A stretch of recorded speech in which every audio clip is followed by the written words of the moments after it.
So what has happened in the story so far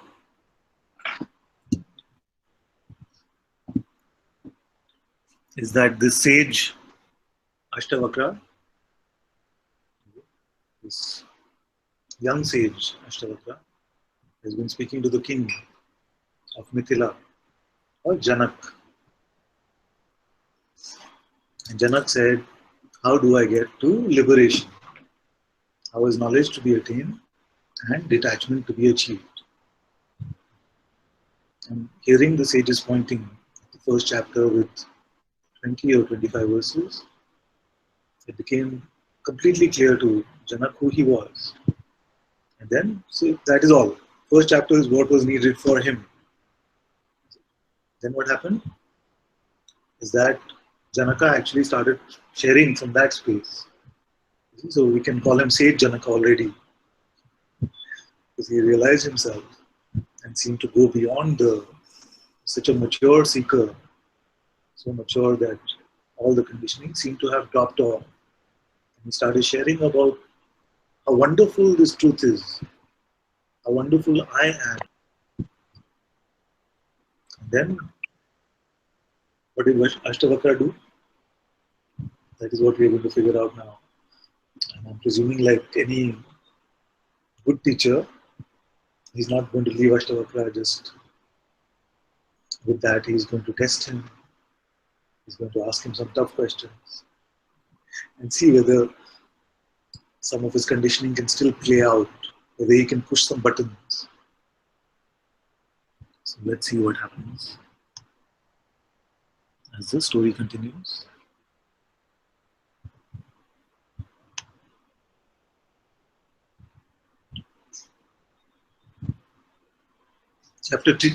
Chapter 3 Test of SelfRealisation.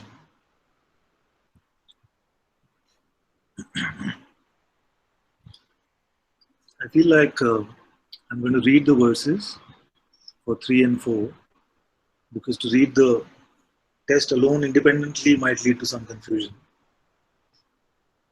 So I'll first read the verses of 3 and 4 and then we'll go deeper into it. Chapter 3, the Test of SelfRealisation. Ashtavakra said, having realized yourself as one, being serene and indestructible, why do you desire wealth?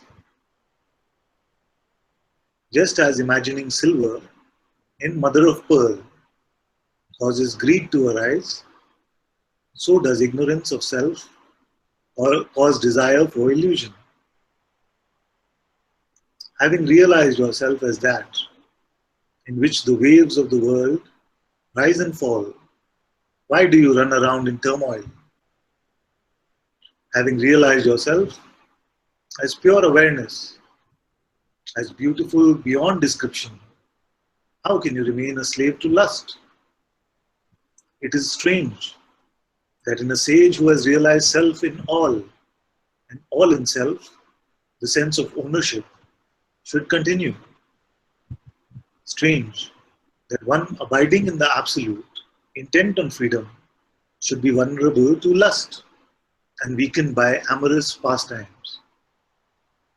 Strange that knowing lust as the enemy of knowledge, one so weak and nearing death should still crave sensual pleasure.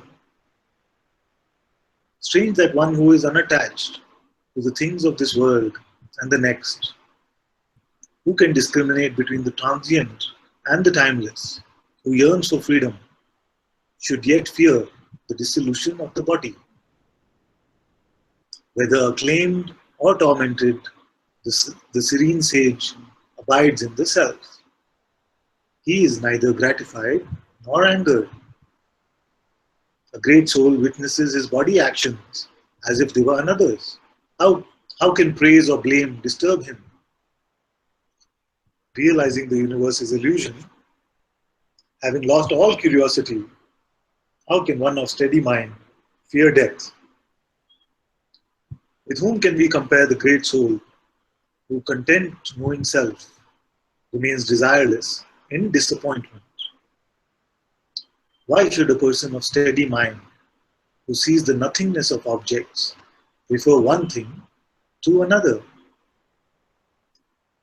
He who is unattached, untouched by opposites, free of desire, experiences neither pleasure nor pain as events pass through him.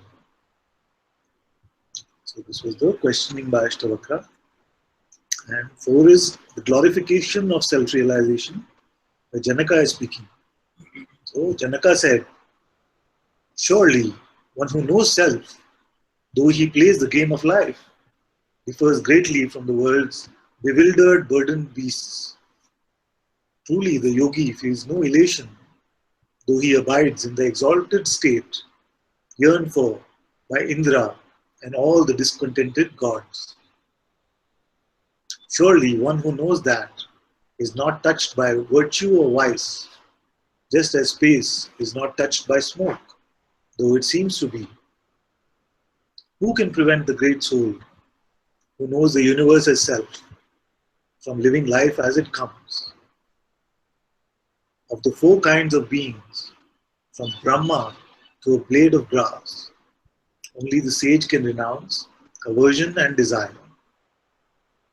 Rare is he who knows himself as one with no other, the Lord of the universe.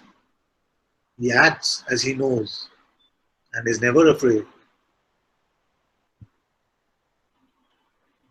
So these are the 2 chapters, chapter 3 and chapter 4. So what happened is that Janaka was speaking very beautiful things. And the sage Ashtavakra had this urge to really test what is happening with his disciple. He decided to push the buttons. And what are the buttons he decided to push? The buttons about relationship, lust, sensual desire, buttons about money, security, wealth, buttons about attachment, about renouncing the world. All these buttons got pushed. Let's go at it verse by verse. So, chapter 3, first verse. Having realized yourself as one, being serene and indestructible, why do you desire wealth? So what is happening now is that the sage Ashtavakra was a renunciate. He was a sadhu. So he had given up the world. He gave up the world, and so he's now testing the king. You see, he knows fully well that it doesn't matter whether you're a king or you're a sadhu. But he's testing, he's pushing the button, saying, if you're a king, you're still taking care of your treasury, you have all of this wealth. So having realized yourself as one, being serene and indestructible, why do you desire wealth? That's why I read the question and the answers together. So you know that what Janaka is saying is what we share here in Satsang. So let me comment only on the questioning so far and spend more time on the answers. But we can see that this can push our buttons. It can seem like, oh, many times those who are spiritual can have this sense that I'm just after God, I'm not interested in wealth, I'm not interested in, I've renounced the world, I've renounced my family, all these kind of renunciations can happen. Then verse 2, just as imagining silver in mother of pearl causes greed to arise, so does ignorance of self cause desire or illusion. So the mother of pearl, the inside of it is, I don't know, I've never seen it actually, but seemingly quite lustrous and like silver.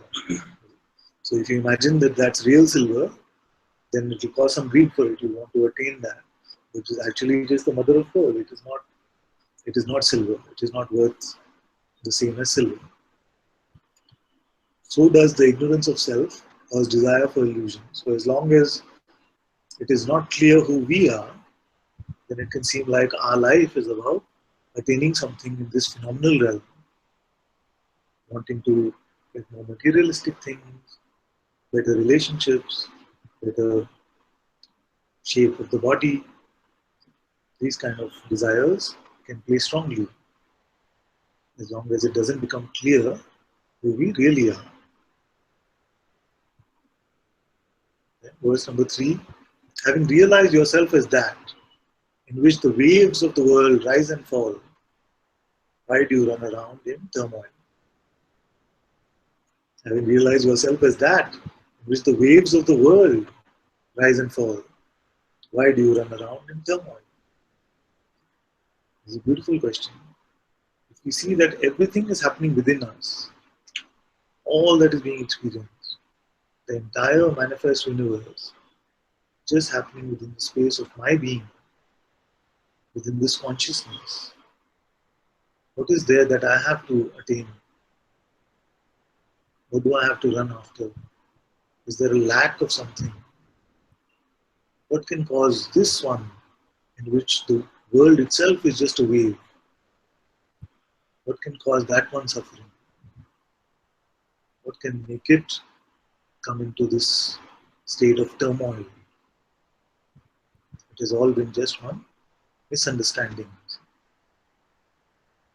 Misidentification has been the root of this turmoil. To see that I am this self, in which this entire world, this universe comes and goes. What can cause that one to suffer?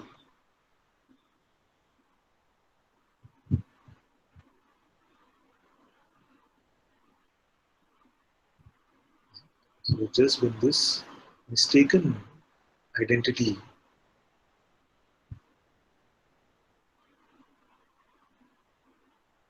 That I am something which is just another object within this world. Like I am a drop within this wave. Actually, where we are the ocean itself.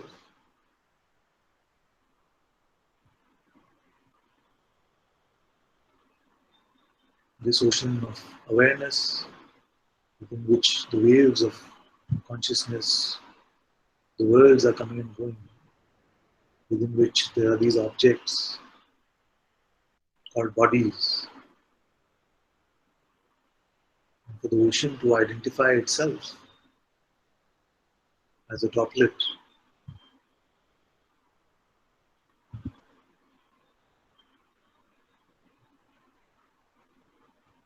is the divine Leela, is the divine joke.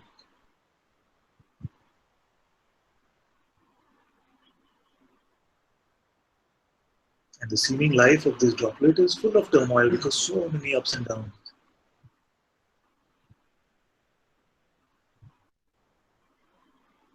So having realized yourself as that in which the waves of the world rise and fall, why do you run around in turmoil? Having realized yourself as pure awareness, this is verse 4. Having realized yourself as pure awareness, as beautiful beyond description, how can you remain a slave to lust? Now the sage is poking Janaka and saying, if you are this awareness, how can you still have lust? How can it be that you desire another object? If you yourself are not an object anymore, how can you have this lust, this need for sensory pleasure, for sensual excitement? What is all that about? So I'm not going to spoil the answer, we'll come to the answer. Then he says, it is strange that in a sage who has realized self in all and all in self, the sense of ownership should continue. And he's really pushing his button now, isn't it? He's saying that it's strange. You say all these beautiful words, but you say all is one, there is the only delusion, the only bondage is to see separation where there is only one. You see all of this, but you have your kingdom. You say, I am the king. So the sage continues to poke him by using all these things. We talk about this in Satsang. These 4 buttons are the main ones. Relationships, security, money, body, bodily desires, and finally the sense of being a seeker itself, the yearning for freedom itself. These are the four main causes of trouble in this identity. The sage is working on all of these buttons, saying, but if you're a sage now, you see all is one, why are you still holding on to your kingdom? Then he says, strange that one abiding in the absolute, intent on freedom, should be vulnerable to lust and weakened by amorous pastimes. So we spoke about lust and his desires and really pushing this to see what happens to his disciple. And he's reminded, but you still experience lust, but you still experience the sense of ownership over your kingdom. How can you be a sage? What kind of sage must you be? He's pushing all these buttons. Strange that knowing lust as an enemy of knowledge, one so weak and nearing death should crave sensual pleasures. So weak and nearing death. Janaka was older, much older than Ashtavakra. So he was a oldish king of his kingdom.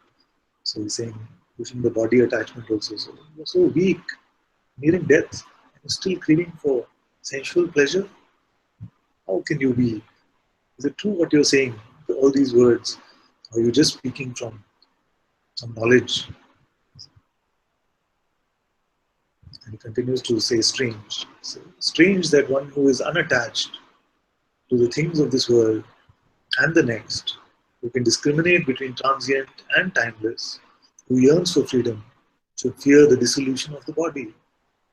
So he's checking about whether the fear of death is still there in the disciples. So you say that unattached to this world or the next, something is coming up for me to say here that actually it's so simple that that which is true and real in sleep continues to be true and real in even this waking state. From this perspective of truth, which is the unchanging, the absolute, the timeless. You see, that which is timeless is not changeful. So, that which we find to be the truth or reality of sleep must continue to be the truth and reality of the waking state as well.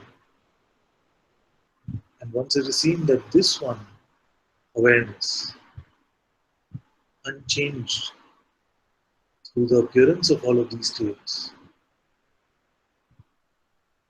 then nobody really can care about which phenomenal experience is being experienced, what state. We truly cannot be concerned. Once we have truly seen this for ourselves, that if the truth that I am looking for is not transient, it is unchanging, then that truth must be there even when it seems like nothing is there. And what is our experience when nothing is there? It is the experience of sleep. So what is real in sleep state? If there is no phenomena, did I cease to exist? If there is not even the sense of existence, did I cease to exist? You know what I mean. Even prior to the sense of existence, how would we know of such a state? Whose report are we making when we said that there is nothing in sleep state?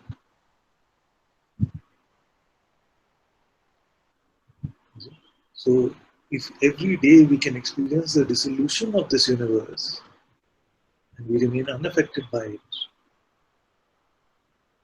and we experience the waking up of this universe and other universes, those states that we call dream states,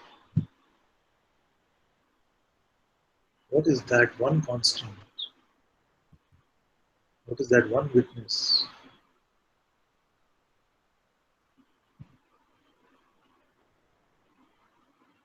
That which comes and goes is not real.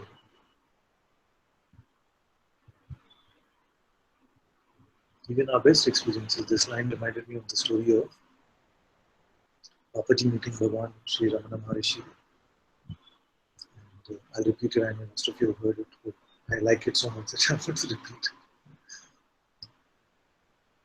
So Papaji, when he went to his master, Bhagwan Sri Ramana Maharishi, what happened is that Papaji, since childhood, maybe Amaya can tell the story better than me, but Papaji, since his childhood, had these experiences of seeing Krishna as a physical form, playing with Krishna as a friend. So since his childhood, this would go on where Krishna would appear to him. So then what happened is that, and I'm paraphrasing the story a bit, he came to Bhagwan and he must have had a nice Advaita session. And something there would have been like, so what is this? Let me go have fun, play with Krishna. What is all of this just talk, this intellectual stuff? Why don't I experience this other beautiful thing? So what happened is he came to Satsang once or twice, and then he didn't show up for some time. So then he showed up again after some weeks or some days, and Bhagwan said, so where were you? He was like, with some sense of pride, he said, oh, he said, if I give an answer like this, then everybody is going to feel like, wow, there's something special about this one. So he said, I've been playing with Krishna. I've been playing with Krishna. And Bhagwan said, where is Krishna now? And Papaji said, right now he's not there. So he says, Bhagwan said, what comes and goes is not real. What does it mean? It means that reality is the substratum on which all appearances come and go. This reality that doesn't come and go, that is not transient, is the true self. And nothing is greater than this discovery. Even the most auspicious play in the phenomenal realm,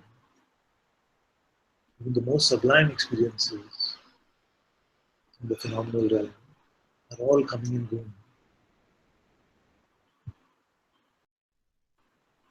Does this mean that we have to have an aversion to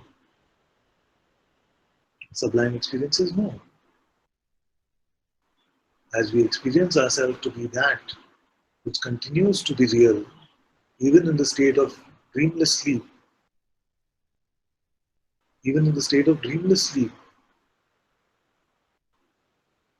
as we find that our reality is unchanged, this I remains unchanged, then all experiences are welcome. And these beautiful, sublime experiences can also be enjoyed. But to say that that is the eternal is also ultimately false. Even the play of the gods is dependent on the existence of being, on the existence of consciousness.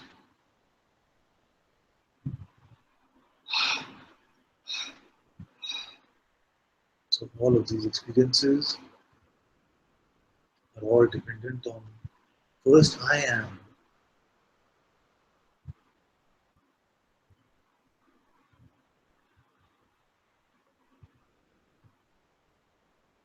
So strange that one who is unattached to the things of this world and the next, who can discriminate between the transient and the timeless. So this checking, what is this? Is this transient? Is this phenomenal? Or is this the reality? This is a beautiful inquiry. What is it that is not coming and going right now? what continues, regardless of even the presence or absence of this universe itself.